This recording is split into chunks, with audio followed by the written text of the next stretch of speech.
Hello, everybody. This is William Del Pilar, your conservative Latino, and welcome to Fired Up California, episode 18. Trump's tax bill just dropped the other day, putting cash back in Californians' pockets and slashing green energy and student loan relief. Love it or hate it, it's a game changer. And from there, we'll weave faster and harder than OJ ever did on the 405. From wildfire threats to ice raids heating up LA streets, we're diving into the stories hitting California hardest. So strap on your anti-flammables because this episode is another scorcher. But before we dive in, do not forget to bookmark grumblingsmedia.com, grumblingsmedia.com, and follow us on YouTube, Rumble, Apple, Spotify under the handle Grumblings Media. And as you're watching, don't forget to hit the thumbs up button and like and share the video once we're done. So let's get right down to it. Trump's tax bill, cash for Californians, green handouts cut. So let's get some credit where credit is due. I researched this via various articles, AI, but it usually starts with one article giving me the idea and I read through it. So I like to give source credit to where that's from. And this one came from the San Fran Chronicle. I actually have a very in-depth, it's about 50 minutes, talking about the big, beautiful bill and everything you get with it, some of the negatives about it, the reality of how Congress works, and the pathetic piousness of those who take one topic and Trump bad. Derek bad. I love saying Derek bad because that's how I picture them saying it. But the point is, it's about 50 minutes. You can find that on Fired Up as well, or rather on those sites I told you to bookmark or follow us on. This, I'm just going to focus on the California issues, what we get out of it, what's good, what's bad. So obviously it was Independence Day, July 4th, 2025. And Trump signed a tax bill. And I'm sorry, I paused because I was just thinking, real quick, I saw the Butler rally there and saw from the very beginning to when he stood up and said, fight, fight, fight. And that's kind of emotional. And regardless of who the president is, because when he said fight, fight, fight, that was America saying fight, fight, fight. So if you get a chance, check it out. But anyway, Trump signed the bill July 4th, and the tax bill boosts Californians' wallets by raising state and local tax deductions. They call that SALT. And it also slashes, in a good way, green energy subsidies. He's also curbing student loan debt. I'm always battling with my libertarian partner, Big John, on rights, and his belief is people have a right to destroy their lives, and my belief is people don't want to, and human nature has always wanted structure and limited government. We left the monarchy, every founding father, regardless of the party at the time, because the Republican and Democrat Party were born out of the founding fathers' beliefs, and they all were leaving the monarchy, so they wanted limited government, But what they don't tell you, these same people, is they also had tariffs. Came almost immediately right afterwards to raise money. But the point is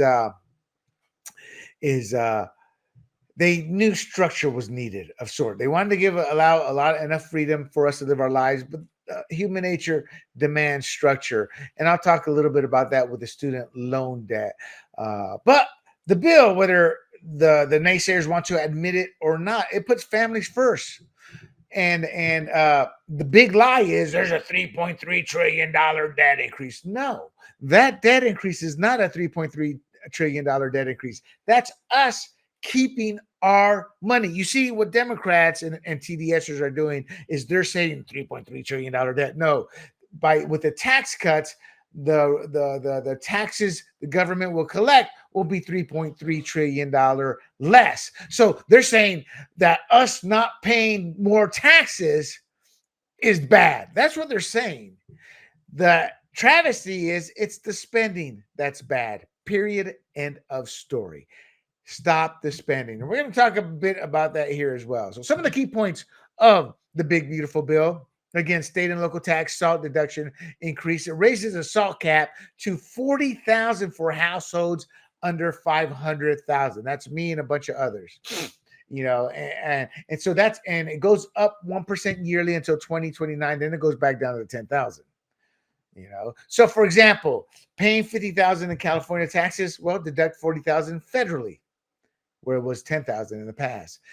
This was a compromise. See, this was out of Trump's hands. This is Congress working their black magic, because I don't agree with it. But it does phase out above 500,000 earners, hitting 10,000 for high earner caps deduction, and that the cap deduction value at 35% for top brackets. That sounds confusing. Let me repeat that. It phases out above 500,000. It hits 10,000 for high earners, meaning that's your ceiling, and it caps deduction value at 35% for top brackets. So in essence, millionaires save less per dollar than middle class families. That's what you need to remember. I tend to throw out a lot of numbers. I tend that the Republican in me comes out, but in essence, millionaires save less per dollar than middle class families. So when a Democrat tells you this is a tax or this bill is for the rich, they're lying. They are flat out lying. I mean, if we could pull Scott Bessent from beating on Elon every so often, he'd explain it well, and he has. I'm joking. Just Elon's in the news with nonsense. He's going to start a third party, and I'm all for it because they're saying he's going to take Republicans. No, he's not. Elon's a former Democrat who was literally ousted because he wouldn't fall in line. And there's a lot of Elons in the Democrat Party, but I digress. So let's talk about the green energy credits. And I'm going to be talking about Elon and the third party this coming Friday on Fired Up with the live stream. So let's get back to the big, beautiful bill and how it impacts Californians. The green energy credits are axed. So that ends $7,500 new and $4,000 used EV credits after September 30th. So in essence, there's no tax breaks for buying a Tesla. And the word on the street through sources with various media outlets reporting it, not mainstream media, but conservative outlets, that Elon did want this in. He's lying by stating he didn't. He wanted it in. And why? Well, I can't get into it because it's too deep a topic, but the cars are just a start for Tesla. They view themselves as an energy company, but the cars are just the start. And they want to proliferate all these tax breaks for themselves. And Elon became a billionaire because of tax subsidies. He talks about that one a subsidy that he paid back early. That was it. There's others where he hasn't. And he still collects subsidies. So he wanted this. I believe the sources that state he wanted the EV tax break because that means more people would buy them. This stops credits for that. So there's also the stopping the credits for heat pumps, battery storage, or solar panels. So no help for rooftop solar. These are grifts. These are scams. These are industries that cannot stand on their own, people. They cannot. And I'm like, a true free market, you don't count on government subsidies. So all these TDSers who believe and talk about a free market being hurt here, they're lying. Well, if your Teslas are that good, they don't need the subsidies. People will buy them. And you want battery storage or battery pumps for them, you build them because that's an extension of your car. The state should not have to build those. You don't see the state building gas stations, do you? So why should the state be building battery charging stations? They shouldn't. Why should the state be, or the federal government, I keep saying state, but any form of government, be subsidizing solar panels? None of these have been shown to be consistent and to be good enough. Maybe they will be tomorrow when technology is better, but not right now. So let's move on to the student loan restrictions. Caps grad loans at $20,000 per year, $20,500 per year, $100,000 lifetime, and professional degrees at $50,000 a year to $100,000 lifetime. So an example, a medical student can't borrow, say, $300,000 for a year. This sets $258,000 lifetime federal loan cap. That's what that means. So a medical student won't be able to borrow more than $300,000. Plus, it limits what parents can borrow. It limits Parent Plus loans to $20,000 a year. $65,000 lifetime per student. Example, parents can't borrow $100,000 from one kid. It ends Grad Plus loans and relief options like payment pauses for new borrowers. So why is that important? It's important because what happened is when Obama, the moron, sat there and took over the student loan system, he literally took, and this happened even before Obama. I remember getting a student loan was easier than getting any other loan I've experienced. They walked me through it. They did all the paperwork. Next thing I know, the money wasn't even was there to pay off my school, but I had to pay the loan off. And that's because it's federally backed. They know they're going to get paid. So they're going to approve everybody because if I default, the government's going to pay, So, and that's what Obama did. So in essence, the prices exponentially accelerated. It was no longer the competitive market. They could charge whatever they literally wanted. That's why colleges are now unaffordable. You leave college with $300,000-400,000 in debt, 5, 6, 7, 800,000 in debt, million in debt, depending on what your degree is and how long you have to go to school for. You put camps like this, then the schools are going to go, well, this is all we can get out of them. Well, we're not getting enough students in now. Then we're going to have to lower our tuition rates. It'll take a little while, but that needs to happen to create more balance. Honestly, the government needs to get completely out of it. Let that be a market. We're not going to have enough people to be able to send to college or kids to get a college education. Look, well, what's happened? You got every Tom, Dick, and Harry with a useless degree, 10 zillion lawyers. So there's more supply than demand. So we're not helping, but we do need more plumbers. We do need a computer graphic artist. We do need things where you don't need to go to a 4-year school for. And I'll tell you now, plumbers, those guys are earning 6 figures. Your toilet gets clogged up, and if it's a Democrat house, that's getting clogged up a lot. No, a lot of BS those people will be spewing out from both ends. But the point is this is good. Now, this is what I argue with my libertarian friends. The structure is there for a reason. People, they're like addicts. They're just not going to stop. And everybody has their vice. I know a couple of people, they love to bet. They don't have the pot to pee in.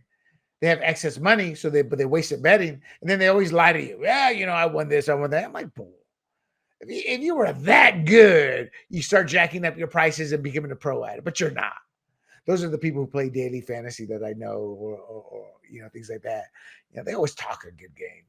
So anyway, the SALT relief for homeowners, the $40,000 SALT cap helps Bay Area families. For example, their median home price is $1.2 million. They keep more of their money by deducting high California taxes. So the phase out above 500, meaning if you earn more than 500, so theoretically keeps it fair.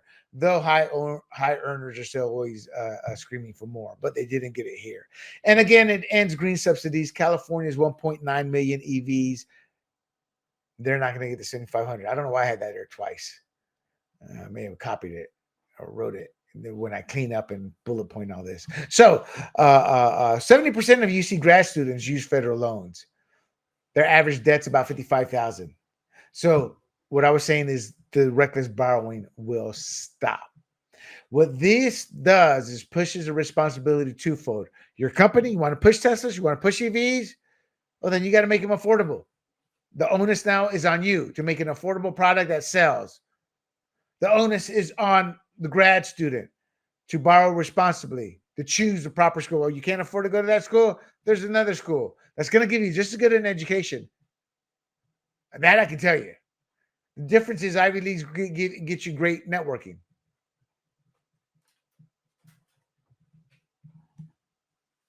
That's about it. Doesn't matter if you get a degree from San Diego State or UCLA. Really doesn't. I'm a college grad, people. So now the $3.3 trillion debt hike is not a worry, as I said. It's a spending that should be. But there is tax relief over bloated programs like Medicaid expansion. It spares California families from funding runaway spending, despite false claims of $1,600 losses for low-income students. Medicaid, in essence, is if you can work, you go to work, bud. We're checking up on you. This was good for Clinton, was good for Obama. Then, boom, it went away. Why? The Democrats were trying to buy votes. Now, my issue with the SALT cap, it masks high taxes. The SALT cap lets Californians deduct more state taxes and it saves us thousands, but it's a federal subsidy for California's 13.3% income tax and $12,000 average property taxes. It shields Sacramento from voter anger over $56 billion 2024 deficit, and it encourages more tax hikes. They're going from 10,000 to 40,000. More taxes are coming. They're going to try to make this permanent. They will in 2029, when all this expires, the Democrats are going to try to keep SALT, but remove the permanent tax breaks because they want us to pay more. That's what they're going to do. So what SALT does is just shields reckless spending from our state legislature. It lets California Democrats and New York City Democrats and any other state where that uses this to their advantage. It lets California Democrats avoid accountability for bloated budgets, like the $20 billion in welfare expansions. Look, the tax foundation is show that the top 20% of earners, especially in coastal areas, reap the greatest benefit, while the middle class families, homes under 800,000, get little, with federal taxpayers footing the rest of the bill. So where they try to cap it and say, oh, it works out for the middle class or that, there's certain ways it doesn't, as I just showed you. 20% of earners, specifically in the coastal areas, they reap the most. This is doing nothing but perpetuating bad policy. A 2025 Urban Institute study confirmed SALT deductions reduce pressure for state tax reform, letting high tax states like California to keep spending without consequence. Voters don't feel the full pain. So in essence, if we didn't have the SALT cap deductions, we would within a year go, what the hell? Why am I being taxed so high? And that would put all Democrats on notice. It would create more competitive races. We would have lower taxes. As it stands, our taxes are going to keep slowly going up. And eventually, the federal taxpayers, there aren't going to be enough blue state reps, especially if Trump gets the illegals off the census, which he should. Only American citizens should be counted because only our taxes should be only going to help American citizens in terms of congressional seats. What I mean by that is congressional seats are given per population size, and they tend to be blue in California, so that just means more blue seats. You get less blue seats, you're going to be more red seats, theoretically speaking, that can counter this nonsense. But I got to tell you, people, you can't tax yourself to economic freedom.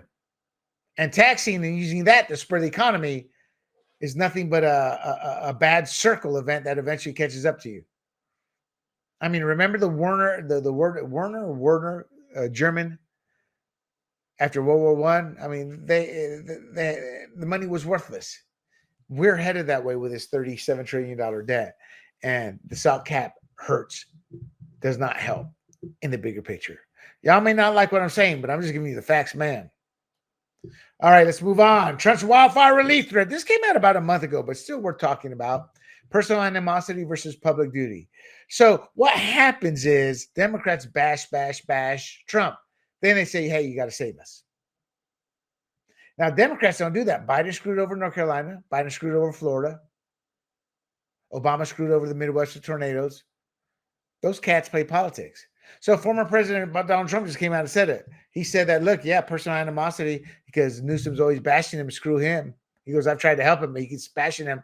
Yeah, that could influence federal wildfire relief funding. He didn't say it would, he said it could. Now people are saying, oh, he's politicizing disaster response. I just gave you 3 times it happened with Democrat presidents. And where were you people talking about that? Nowhere to be found. Because you were okay with it. Now, they say Trump's potentially endangering Californians during the severe wildfire season. He's not. Democrat Californians have already done that. And these statements came because of the hidden tensions, including Trump's legal deployment of the National Guard troops to L.A. that Newsom was upset about. And he lied. It's depleting state resources for wildfire management. Bro, National Guard should not be part of the wildfire management. No, period. End of story. That should be all done by people getting paid to do it and California's own mechanisms, not National Guard. Now, Trump always talks broadly, wildly. Never goes through. Great negotiator, though. But he gets things done. People go, oh, hell, he's going to do that. We got to take care of it. Well, Newsom doesn't care.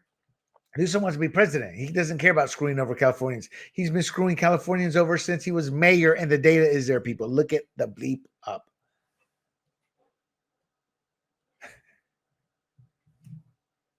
So they're saying that Trump's admission that these feelings will influence funding decision is wrong, but it does reflect the state-federal tensions because Democrats created it. Trump came in his first term and help California out.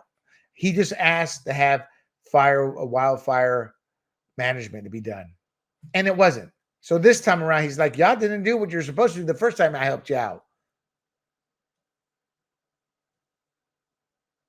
The National Guard and the enforcement actions, that's another thorn that Newsom has lost in court. Will probably lose going up all the way to the Supreme Court. Trump does have the right. Precedent was set. He may be using a different action to use the National Guard, but people who say, no, you can only use it through governors. Well, LBJ and Eisenhower used it to protect Black Americans. Racist Democrat governors were trying to keep from going to school. Trump's past threats, like withholding aid during 2025 in January, and his environmental policy rollbacks, that's what has him mad and has him screaming at him. And Trump has a legitimate issue. Look, you have 25 million to sue me. Shouldn't that be used for the people with his wildfire? Nope. That's Newsom's answer. That's Bonce's answer. That's Democrats' answer. Who gets screwed? You people who vote for this. Y'all too stupid. I'm sorry. Yes, you're too stupid at times to understand. You voted for this. Blame Trump all you want, but it's Newsom and company that has created this. California has documented mismanagement, including inadequate fire prevention, despite federal funding. And this was noted in the 2023 report.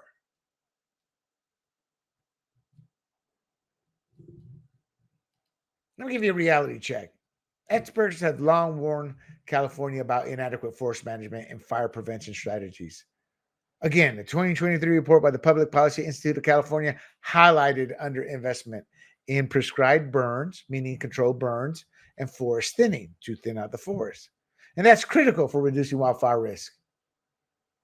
And they get federal funding for it, but they don't use it for that. Studies show California's approach to fire management that has not kept pace purposely with increasing wildfire severity due to climate change. But the due to climate change is also a lie. That's what California wants to tell you. It's not due to climate change. It's due to the fact they mismanage on making sure the forests are thinned properly and prescribed burns are done. It's not nothing to do with climate change. They're lying. It's a flat out freaking lie. If they had the forest thinning, if they had some of these fires would still happen, but it sure as hell wouldn't be out of control. We have a fire I'm going to talk about it in a bit, out of control right now as I'm talking about this. Why? Overgrown. No thinning. No forest fire management was done.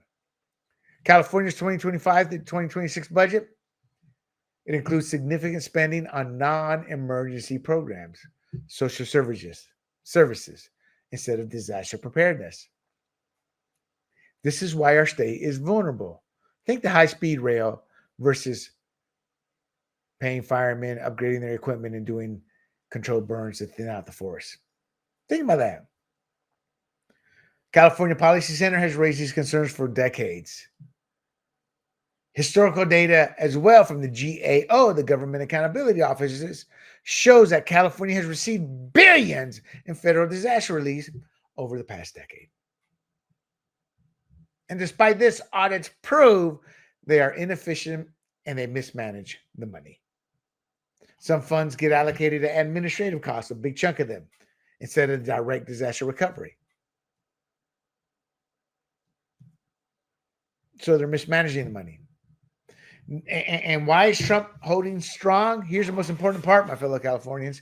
Trump's offer that he's doing to help rebuild California isn't a blanket bailout, but a loan structure. There's a $40 billion request from Newsom that would not be repaid because of our own fiscal challenges. We're the fourth economy in the world. Yeah, well, we don't have a pot to pee in. Did you know we're $1.9 trillion in pension debt unfunded? They don't talk about that. California's screwed right now. But regardless, let's get back to this. Our debt to GDP ratio is already extremely high, and adding a $40 billion loan without repayment plans will create greater instability. Newsom saying, well, we want a complete bailout with no repayment terms. And Trump said, get the hell out of here. Newsom's going to lose this. The country is sick of the debt. Republicans are going to have to pay the piper if they don't deal with this soon. So relations also matter. Look at Obama.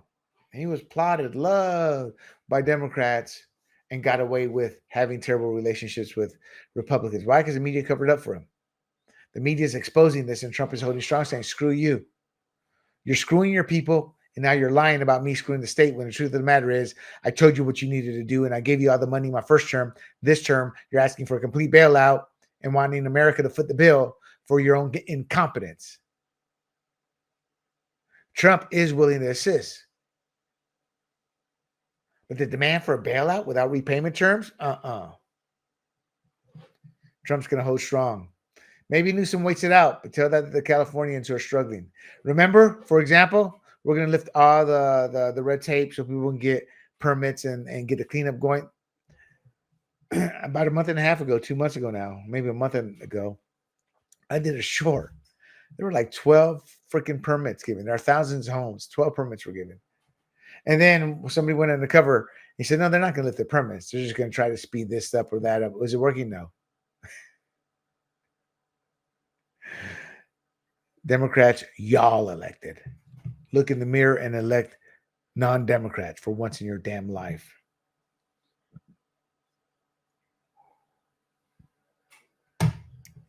All right, wildfire mismanagement. The Madre Fire exposes policy failures again. Let's give some credit. This came from a MSN report. But I don't know what the original one, but the MSN are licensed content. But the article is called Madre Fire in San Luis Obispo County explodes in nearly 80,000 acres. It's California's largest wildfire this year. Only 10% containment as of me talking to you right now. It's raging through dense, overgrown brush in Los Padres National Forest, terrain that has been left unmanaged for years, if not decades. Evacuation orders, highway closures, obviously disrupting communities. Over 50 structures are threatened. Smoke is impacting multiple counties. We're lucky it's out in the open area versus the urban area. But environmentalist resistance to control burns and proactive land management has left these areas vulnerable. And it's turning preventable fires into disasters. Officials cite exponential growth due to terrain, weather, and fuel conditions. Classic signs of unmanaged vegetation buildup. They try to claim policy paralysis. No, they just don't want to. They don't want to do controlled burns. They don't want to do mechanical thinning. They've blocked this because of environmental lobbies, despite decades of warning. Highway 166 closures and evacuation orders show how poor land stewardship directly impacts the citizens, the residents, the infrastructure, and emergency responses. This is a nightmare, people. This isn't new. California's fire seasons have worsened because of repeated inaction. The Madre Fire is just the latest. So until land management policy shifts from reactive to proactive, these fires will keep escalating. Lives are at risk, and the cost of delay is growing. There will be no change, though, until we hold politicians accountable in California at the state legislature. Stop blaming climate and pretending there's GOP opposition when Democrats run California from top to bottom. Wake up, people. All right, LA streets on edge. Volunteers patrol and amid intensified ICE raids. This article came from the Capital and Maine.com. So, trained volunteers from Union del Barrio, they're patrolling Los Angeles streets. They're monitoring ICE activity. They're responding to increased raids, targeting Latino neighborhoods. I voted for that. Yo soy Latino. And unlike half these Latinos on the street who may look more brown than I do, I speak, read, and write Spanish, and I know my cultural history. I've talked to some of these. So where are you from? East LA or Los Angeles, man. Yeah. Hey, habla español? No, man, I don't speak Spanish. So what part of Mexico or Honduras or El Salvador? No, I don't know, man. I don't know. But I'm Latino and proud. No, you're not. You're a fool. You're a stupid, indoctrinated American punk. And these adult punks say they're responding to ICE raids. And yes, ICE operations have surged. I voted for that. And yes, they are masked because they're being doxxed and their families are being threatened. They kind of conveniently leave that out, don't they? And then they lie. Well, I think it puts in with Republicans and that they're just only said. And that's how they try to talk in the camera. Then you talk about camera. Hey, bud, how you doing? Hey, I'm doing pretty good, We're going to go to the big event there. All right. And then that big event's made up of 70% white. So these are community patrols amid the ICE surge. They do morning patrols and Latino heavy rapid response patrols. They're based on community tips. And Tom Homan says, yeah, interfere, we're going to arrest your ass, as he should. I voted for that. They want to verify ICE activity before issuing social media alerts. Look, this stuff is going to be made illegal if it hasn't already, especially by 2026 when we take the House with greater numbers as well as the Senate. It's going to happen. Why? Democrats are socialists. They're on the 80-20 side. And Elon's forming his third party. He says by 2026, I love it. Elon's actually a Democrat who's run out of the party. There's a lot of Democrats like him still in the Democrat Party who are going to run there. The Republican Party, 80% of it supports Trump. People are panicking for no reason. So I'm looking forward to it. But anyway, then they lie. Oh, we got ICE snatch and grabs happening. And snatch and grabs is great for the PR because they're not snatch and grabs. What happens is it's a rapid deployment of ICE. Why? Because no, yo soy Latino. It's like we're like cockroaches. You turn on the lights in these raids, everybody scatters. ICE goes in there, quickly grabs them, throws them in. Oh, they're taking citizens. No, they're not. Is there a chance somebody can be taken? Yeah, it's human nature. They get left out. That has happened to Whitey a lot too. My friend is a redhead, former cop actually, stayed inside once because his neighborhood, the cops were all out and about. So he had to stay inside because they were looking for a tall redhead. He's a tall redhead. So just stop with the nonsense. Stop with the lies. So yes, they're going in there for quick dash and grabs. And you know what? This nonsense, yeah, they said they're only going to target criminals at first. All of them are criminals the moment they cross the border. I voted for that. They use the term snatch and grab. It's a PR term. The mainstream media loves to use it. They kind of say if it's illegal, it's not. It's not an illegal kidnapping. They're getting bad dudes off the street. People are breaking the law. People who don't belong in this country. We don't have the infrastructure to support it. All these people who vote for the infrastructure, you don't see not one of them damn helping out or volunteering to help illegals. It's about winning the argument. I guarantee you take a bat that's barbed wire, you shove it in and out anally of one of their boys or vaginally of their girls, like has been done.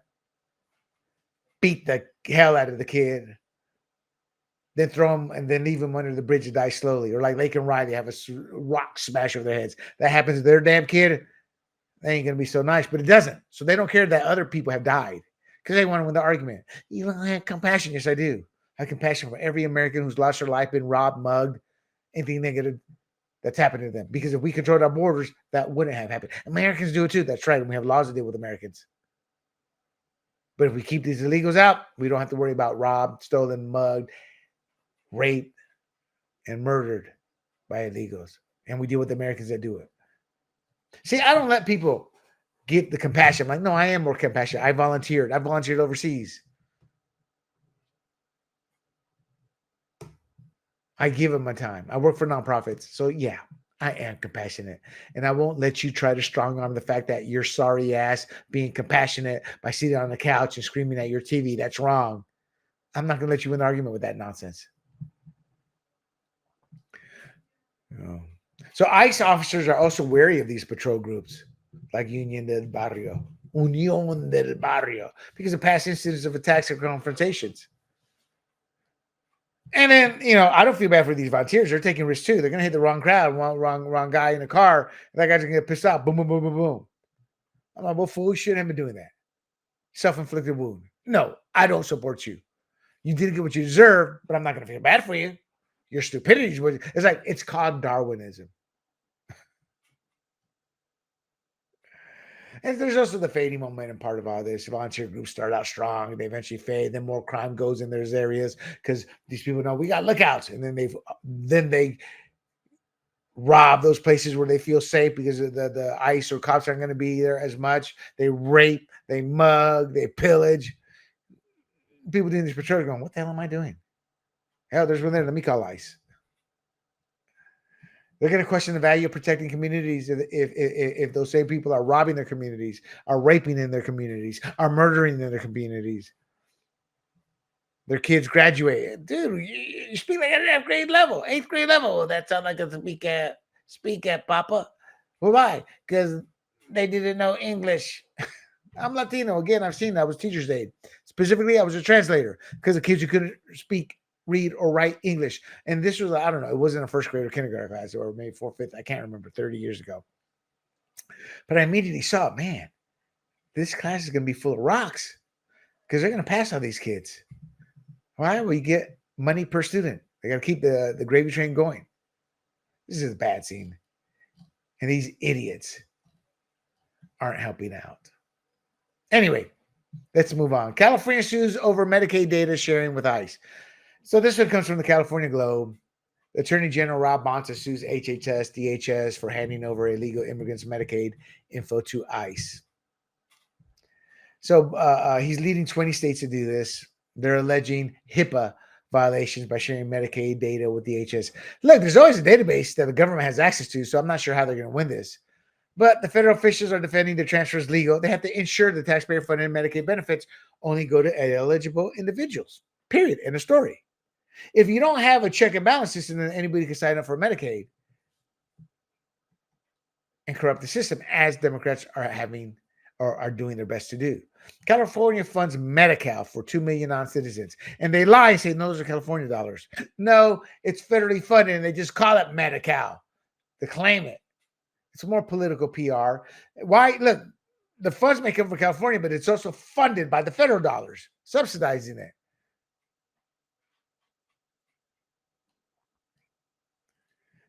They claim privacy and public health concerns. It's sensitive details like names and addresses for 78 million Medicaid enrollees. No, it doesn't violate the HIPAA and Privacy Act. What they don't want our illegals to be discovered. Hey, we got them here. We're going to go get them, take them out. That's their right. That's what 80 million people voted for. It's what I voted for. And the reason they want to do this is because it's a lie. Again, they say Medi-Cal is funded by state dollars, but those are subsidized by federal dollars. And Medi-Cal covers non-citizens, but it's subsidized by federal dollars.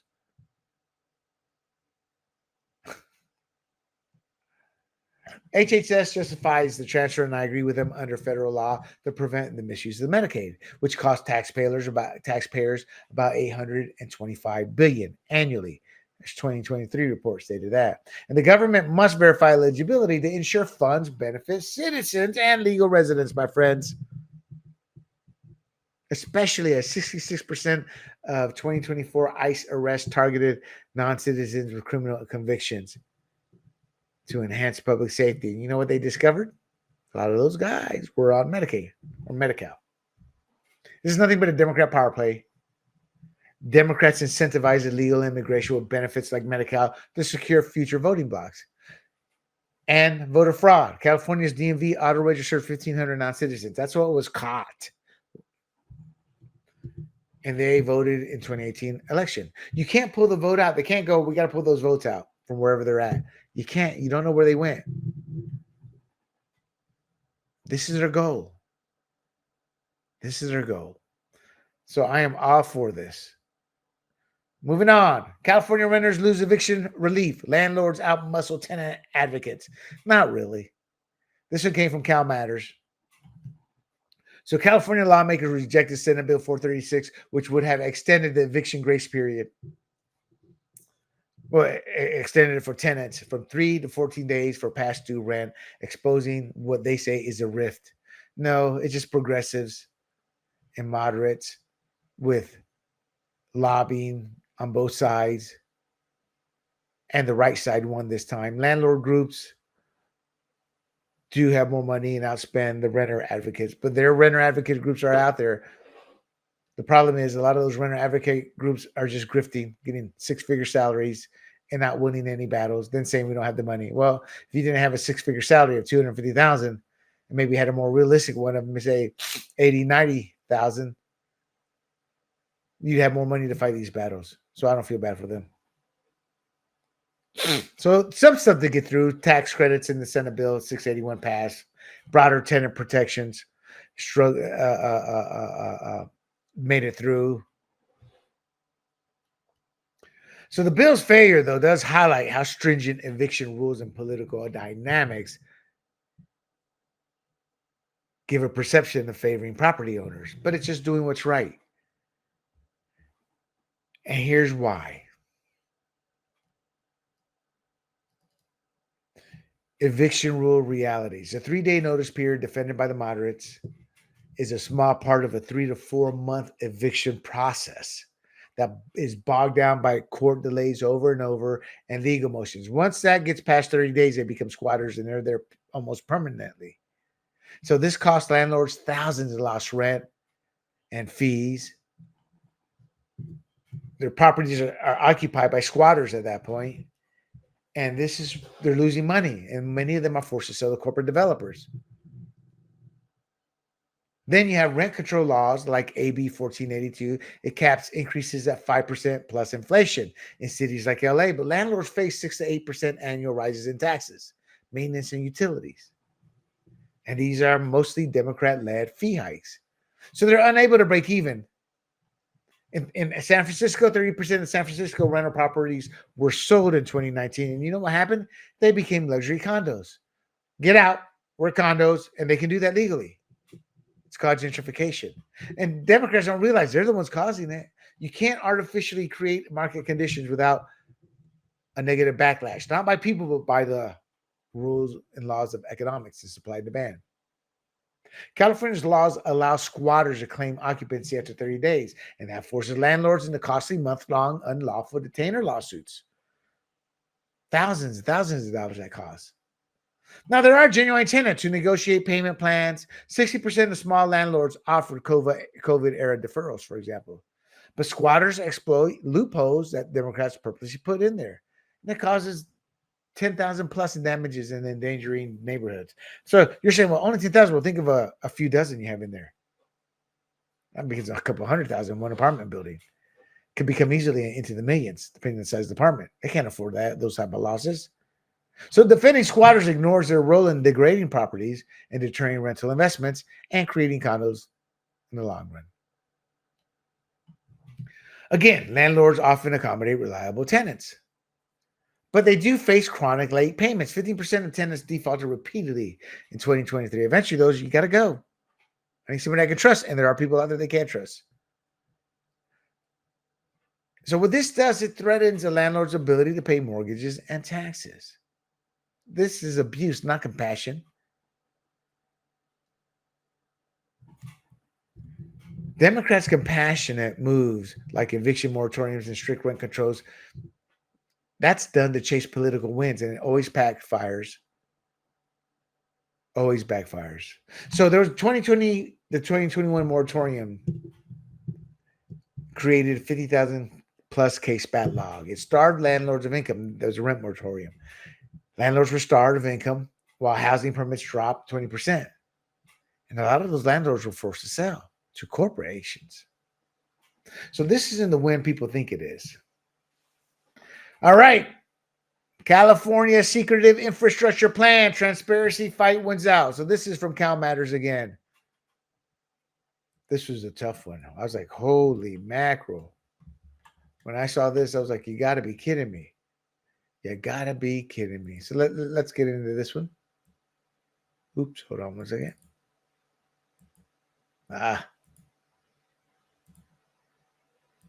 So California's SB 769 proposes the Golden State Infrastructure Corporation. So it's an Senate Bill 769, and it proposed to have a Golden State Infrastructure Corporation, a nonprofit to borrow unlimited taxpayer funds for projects like transportation and housing. This is a grift. And it was going to be operate with no public scrutiny. In other words, in secret. It allowed nearly all records to remain private and meetings to be held in secret. Now, what good? There's no good that comes about that. Luckily, transparency advocates push back. So this reflects a broader trend of California officials using tactics like burner phones and NDAs to limit public access to what they're doing. It's socialism, fascism, whatever you want to call it. It's authoritarianism. It's we are kings, you are servants. Think about that. It initially passed the Senate without transparency objections, aimed to shield the nonprofit's operations, which would shield taxpayer fund misuse. Thank goodness for the First Amendment Coalition and Oakland Privacy, which secured amendments to restrict the private records. They're still fighting this. This will eventually wind up in court and they'll lose. Again, burner phones, NDAs, and bills, shielding meetings. That is nothing but erode trust. And y'all vote for this. Get your heads out your asses, people. Nonprofits like the proposed corporation, they become tools for Democrats to reward loyalists with six-figure salaries. And they use secrecy to dodge accountability. Remember Acorn? That collapsed in 2010 after allegations of voter fraud. That one was nationwide. And mismanaging federal funds for political allies. Then there's the United Council of Human Services. Faced FBI scrutiny in 2022 for misusing $28 million in grants and illegally selling housing units. It was suspended for poor bookkeeping, conveniently poor bookkeeping. Recent cases, the Providence Foundation of San Francisco, Executive Director Patricia Boyle allegedly approved $100,000 fraudulent invoices for work tied to her husband's company. And she enjoyed a massive salary and lavish expenses. It's currently under investigation by the San Francisco City Attorney and the U.S. Attorney Bill SLA's homelessness fraud task force is supposedly looking into it. And SB 769 would protect cronyism like this. This is Orwellian political thought, and it's always Democrats pushing it and implementing it while accusing Republicans of doing it. Human nature means both sides can play dirty. But in the last 25 years, the pattern in California beyond SB 769, secrecy, 2017 baseball shootings, BLM riot, fallout, Tesla, arson, street blockades, it's Democrats doing all this stuff, whether it's in the legislature or violently. Enough of the lies. Rideshare drivers union push, a decade in the making. This comes from capitalweekly.net. A bill to unionize rideshare drivers, the product of a decade of work. So California AB 1340, authored by Buffy Wicks, seeks to grant over 600,000 rideshare drivers unionization rights.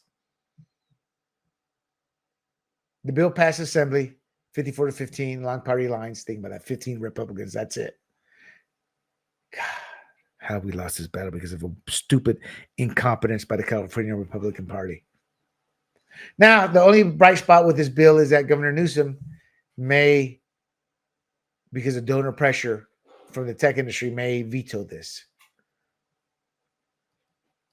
So, look at it this way. This bill is backed by SEIU. Why? Well, unions align themselves with Democrats, and it means more money for the unions and the higher-ups in those unions.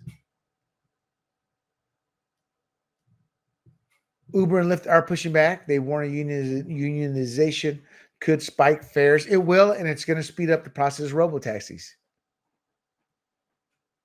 After Prop 22's price hikes, after mandating 120% minimum wage, $5.64 to $27.58 an hour, Berkeley Research Group noted only 7% of drivers works 20 hours weekly. So there's limited union benefits. But what happens when you unionize, and all of a sudden certain work requirements, hours, mandated, you got to work this many hours, you got to do this, you got to do that. It takes away the freedom of what they want, is to drive a few hours here or there, earn a little bit of extra income. It's a union power grab. Democrats may champion AB 1340 to bolster unions like SEIU that donated $20 million against Prop 22 in 2020 that passed anyway, but then was taken to court and Prop 2022 aspects of it were struck down. So they use this to help secure campaign funds. The unions do the secure campaign funds for their candidates, as well as loyal voters. It's not really loyal voters they secure by unionizing. They bully those voters, and there's violence involved. The SEIU did a 2024 Harris endorsement using union funds. And then they won't tell, or they bully the unions who don't want to pay into that, because you can opt out. But the union will actually use violence at times to keep you from opting out, or threaten violence. So these unionized drivers, they feel, will expand Democratic voter rolls, continually pushing the left-leaning dominance that we have right now. With Wicks, the proponent of this bill, looking at union support for future political ambitions. It's just like Lorena Gonzalez's post-AB 5 labor leadership role she got. Once she left politics, she went and got a cushy job with the union. Opponents argue AB 1340 ignores Prop 22's 59% voter approval for independent contractor status. Democrats' motives may include genuine driver advocacy in certain ways, but the financial and electoral perks of union alignment is what they're really after. It's about prioritizing labor power over the consumers they say they want to protect, and the flexible workers who want to keep that flexibility. It's just a power grab. It's not good. Turf troubles. Dodgers slam for DEI discrimination. This came out a few weeks ago, but I still wanted to talk about it. So the America First Legal Foundation, led by Stephen Miller, filed an EEOC complaint alleging the Los Angeles Dodgers and Guggenheim partners are pushing DEI at the expense of equal opportunity. They're discriminating based on race, color, and sex. The complaint targets Dodgers owner Mark Walters' programs that benefit gender and culture over qualifications. They prioritize immutable traits, skin color, gender, over merit. AFL's actions, part of a conservative anti-DEI push that, yes, I voted for. It, to me, correctly accuses them of being corporations of unlawful discrimination.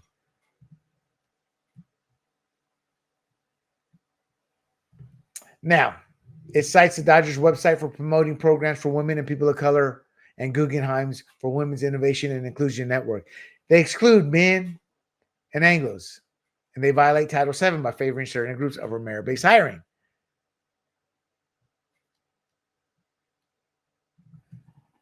It's a great lawsuit, I see. Now, the opponents of this lawsuit said this is vengeance. No, it's following the law. Racism comes in all cultures, all colors. Bigotry comes through all religions. And we have to root that out and stamp it out. These are vile, evil people. Jerry Rivera, vete a carajo, idiota estúpido. Ni sabe limpiar tu fundillo. Estás tratando de decirnos cómo vivir nuestra vida. It's not vengeance, idiota. DEI does not correct historical inequities. We are the greatest country in the world. If we have inequities here, why is every black and brown person from every freaking country trying to come here? You stupid liar. The Dodgers falsely, let me remind you all of this. The Dodgers falsely claimed on June 20th that they denied ICE access to Dodger Stadium. It was a PR stunt to boost their image. And of course, Pico, California, the same moron, Jared Rivera. Oh, you so good, Mr. Dodger. That's all he's good for. ICE and DHS came out and said, we were never there to seek entry. There were a few CBP vehicles briefly present due to a car malfunction, unrelated to any operation. They lied. DEI is racism.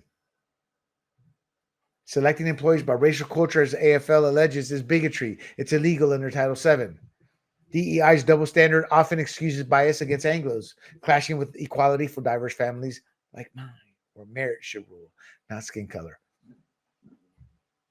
The Dodgers skirt millions in property taxes too. So they live off tax breaks for the government. I think those should be looked into as well. You should be punished for what you're doing. not rewarded.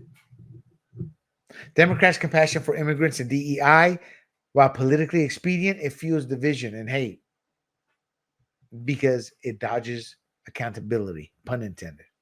These policies burden taxpayers and ignore legal residents. I'm referring to how they're putting $1 million in to help illegals. It's just a bad deal. Bad deal. Trump's border crossing claims, the California perspective. Okay, I want to talk about how good the border crossings are in terms of not happening. So May and June of 2025 data from U.S. Customs and Border Protection show averages of 1,000 and 1,200 daily encounters nationally. It's a sharp decline from 20,000 daily, 21,000 or 20,000 daily in June of 2024. The California San Diego sector is a key entry point. It's reporting a drop from 3,000 daily encounters in June 2024 to 177 daily in June 2025. California handling 15% of nationwide border encounters, and that comes per USA Facts data. It's seeing economic and security implications because of this. Reduced crossings potentially easing pressures on local resources like shelters and law enforcement in border counties. So, for example, San Diego, I know a couple of shelters are closed because they can't fill them. There's nobody showing up. That's good because those shelters use our tax dollars, and we shouldn't be putting tax dollars towards that nonsense. Yeah. In May of 2025, border encounters. Nationally, May 2025 recorded 31,000 encounters, a significant drop from 603,000 in May of 2024. California San Diego sector saw encounters fall from 89,000 to an initial 5,500. So it went from 3,000 daily to about 180 daily. June, building on May's trend, June saw national encounters. It rose slightly to 36,000, 1,200 daily, but still well below June of 2024, 603,000 and 20,000 daily. So it went from 1,200 daily in this June to from 20,000 daily. San Diego, again, 5,300 from June 2024 to a high of 89,000. I'm sorry, 2025, 5,300 versus a high of 89,000. San Diego sector.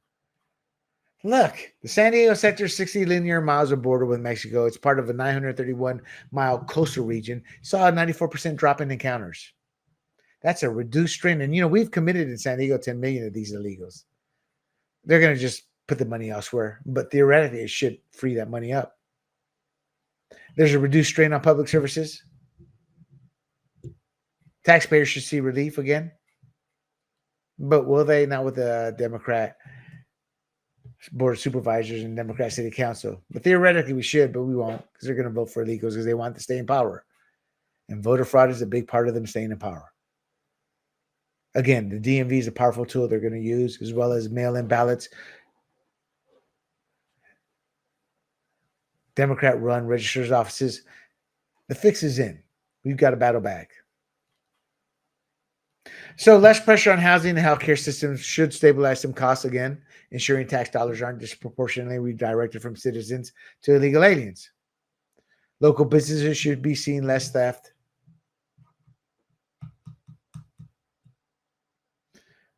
Actually, the reduction of crossing the border legally, a 10-minute reduction in wait time boosts commerce by 26 million monthly. So all this is just going to help California's economy out. Think about that. Think about that. And no, they don't contribute to the country. They pay their taxes. No, they don't pay income taxes. Here's how they pay taxes. They pay taxes through sales tax, renter's tax, stuff like that. And the income taxes that some do pay is through stolen Social Security numbers. And they're given the jobs and paid less than the American would. So it's a lose-lose all across. They're just lying to you when they say they pay more than Americans. No, they don't. They're lying. That's our show, people. From Trump's tax cuts to quieter borders, California's at the heart of it all. And before I go, don't forget to bookmark grumblingsmedia.com and follow us on YouTube, Rumble, Apple, and Spotify under the handle Grumblings Media. I am William Del Pilar for the Fired Up California podcast. Stay sharp, hold your leaders accountable, and keep fighting for the Golden State's future. Until next time, I am out. Hey everybody, this is Big John from Grumblings Media, and I just want to say thank you for watching our content. If you want to support our efforts here at Grumblings Media, just smash the subscribe button right here, totally free, or just go ahead and consume more of our great content. Click either one of these two boxes.